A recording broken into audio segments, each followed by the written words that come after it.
తుమ్మలరా ఈరోజు చైత్ర శుద్ధ పౌర్ణమి చాలా విశేషమైనటువంటి రోజు.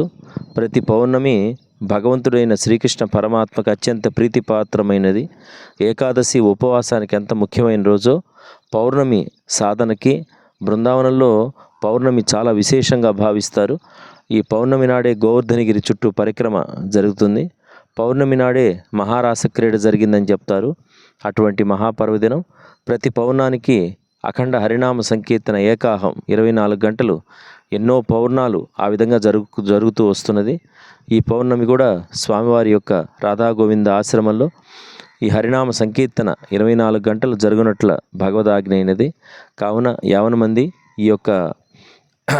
ఈ పౌర్ణానికి అందరూ వచ్చేసి స్వామివారి సంకీర్తనలో పాల్గొని భగవంతుని ప్రసాదం స్వీకరించి స్వామి కృపకు పాత్రులవుతారని ప్రార్థిస్తున్నాం.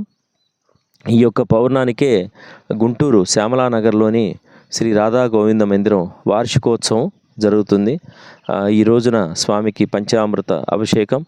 అలాగే ఈ కార్యక్రమానికి మాయాపూర్ నుంచి శ్రీ సన్యాసి మహారాజ్ గారు, గొప్ప మహానుభావులు, శ్రీమద్ భక్తి సన్యాసి మహారాజ్ గారు విచ్చేసి ఉన్నారు. వారి యొక్క అనుగ్రహం అందరికీ కలగాలని, అనంతకోటి వైష్ణవుల యొక్క కృపాకటాక్ష వీక్షణ కలగాలని ప్రార్థన చేస్తూ హరే కృష్ణ కృష్ణ కృష్ణ హరే హరే, హరే రామ రామ రామ హరే హరే, రాధే రాధే రాధే రాధే రాధే రాధే.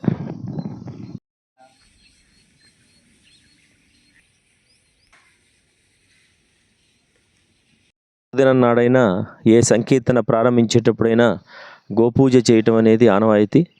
ఒక గోమాత పూజ వల్ల, గోమాత పోషణ వల్ల మనకి ఎంతో కృపా కటాక్ష వీక్షణ కలుగుతుంది.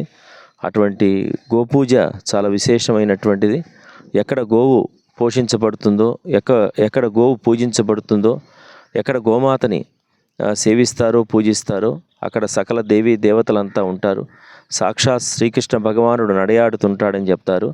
అటువంటి గోమాత పూజా కార్యక్రమం ఇప్పుడు జరగబోతుంది. రాధే రాధే. జై గోమాత కీ జై.